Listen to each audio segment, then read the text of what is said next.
Chelsea 1, Benfica 0.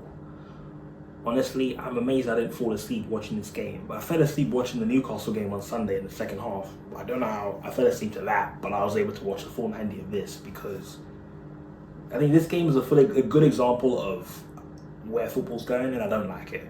We had all that possession, and we pretty much did nothing with it. Like, we won the game and we didn't even score. That tells you how bad the game was. That alone should tell you. It really should. As a neutral, as a Chelsea fan, you can't walk away happy with that game. I'm going to be honest. I'm happy we won, but I'm very concerned of... I know it's the second team, but even if we played the first team, we'd still play like that.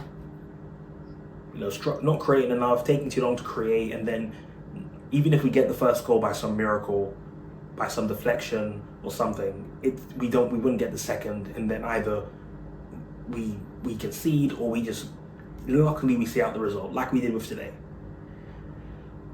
I guess I can give credit to players like Chalobah, give credit to players like Caicedo, great as always. I mean, Badiashile, he impressed me today, very very good. It looks like how he did on his debut season at Chelsea, or part season. You know, it looks very good, very very good. Dealt with a lot of trouble, especially where there are times where Cucurella got caught out. Him and Chalobah did very well, and it's nice to just have a bit of an aerial presence there with Badiashile. So yeah, I had no complaints, and I had no complaints with the squad, especially with the injuries we have. Like, just make the most of the squad you have, and I can't have a go at Maresca, really. The only thing he did I disagreed with was probably playing Tariq George up top, but he's going to do that. And I'm a bit concerned about Mark Hugh because it kind of makes you question, like, what is it? Is it a fitness issue? Is it a tactical issue? Is it maybe just work off the ball? Because on the ball, Mark Hugh's actually quite good. He's pretty good, actually. So I was very curious. I was like, okay, what is it? Because Tariq doesn't have the hold-up play, not an aerial presence, and cannot sense those type of runs that a striker would sense. You know, he won't make those runs. So what is it exactly that Mark Hughes is doing wrong that Maresca would rather play a left winger up top and risk us looking like we're playing with 10 men than to just play the third striker there? Those are the questions. I'm trying to... I can't think of an answer here. I'm going to assume it's a tactical issue because Mark Hughes is a good player. I mean, if I was Mark Hughes right now, I'm going to be honest with you, he should leave Chelsea. I'd leave Chelsea if I was Mark Hughes. Like, because imagine I've left Barcelona to come to Chelsea and they'd rather play a left winger who they were going to sell up top than play me. Like, I'm like, what's going on here? Like, you know what I mean? Like, I'm assuming it's a tactical issue, maybe. Maybe it's work off the ball, maybe, or a fitness issue. I don't know, but something's not right there. It really isn't, because we no way we brought him back from Sunderland just to not play him. Now, in the midfield, like I said, Caicedo great. Enzo, he was alright, no problems there. Cucurella, you know, he got better as the game went on. Gusto, I'm not gonna lie, I was very concerned about him, to be honest with you. A lot of the defending we had to deal with, it came from his side, so we had to make a few last-ditch challenges simply just coming from that side. So that is a concern. That is a concern. And even going into the second half, same story. A lot of it was coming from Gusto's side. I think they saw him as the weakness. But going forward, it didn't really take long to get the ball off of them. It was fine. We had a lot of control of the game from the first minute to the last. It was fine. And it wasn't even that Benfica played well. We just didn't play. We didn't play well. That's the thing. Like, we were lucky they didn't have the quality to punish us, because from Neto, I'm seeing, you know, to be fair, Neto did alright in some of his duels, and especially with some of the crosses that he played into the box. They're actually quite good. But who's the striker in the box? A left winger who won't sense those runs. And then you have Garnacho, who was atrocious. I'm sorry, he was atrocious. And I'm not surprised. I was laughing. I was just laughing. Because I've watched enough Man United games to know what I'm going to get from Garnacho. I've watched enough to know. Like, every time he got the ball, he either lost it, tripped over it, or it was just something ridiculous, or just ran it out of play. It was something ridiculous every single time. And there was no brilliance that came from the front three.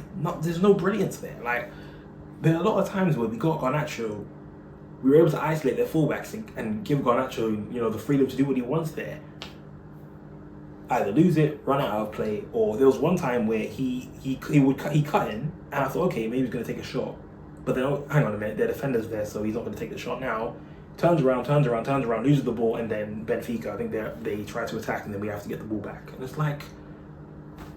It's stuff like that. It's like, what am I watching? This is what we spent 45 million for that, and I think I spent half the year screaming badly that we should not sign this player, arguing with some United fans even why I don't want this player. Like, I don't understand. There are actually football fans that actually think he's a good player, and there's some people that are sitting there thinking that was a decent performance just because the pass he played into the box led to the goal, and it wasn't an assist. The problem with Garnacho is that he's such a messy player. So his first thought is, okay, you know what? Run down the touchline, play it into the box, regardless whether someone's there or not, and just hope. Just hope. That's Garnacho. Garnacho is cross and hope, cross and hope, cross and hope, cross and hope. That's it. That's all Garnacho is. And luckily, the defender, centre back, it went off his shin and it went in the back of the net. That's it. That is it.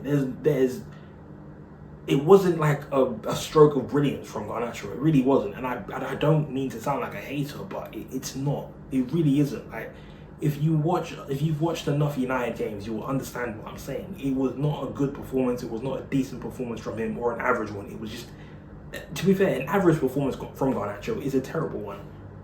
And then in the second half, bringing on I don't even want to get into the stuff Garnacho was doing in the second half. I mean, come on, we had a four-man attack on the counter-attack.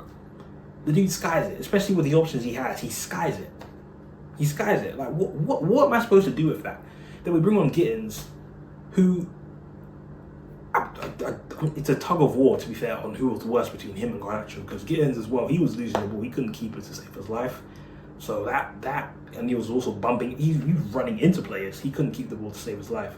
It's a tug of war, honestly, who's worse between Gittins or Garnacho. Because it was one thing signing one of them, but to sign both of them, that's what infuriated me. Because if we just signed Garnacho and not Gittins, I wouldn't have complained. If we had just signed Gittins and not Garnacho, I wouldn't have complained. Wouldn't have liked it. But, like, the attack is underwhelming.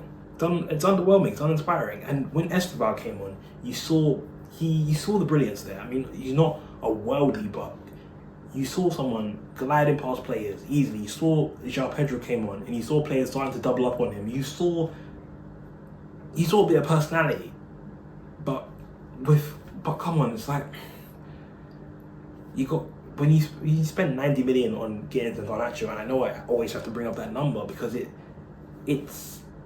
I feel like not enough people in the fan base actually understand how much we just wasted on that area. Like, we once had Sancho and Mudryk there. I don't think people understand how much of a downgrade these two are on those players. I don't think people understand. Like, it's even worse than Madueke. It's even worse.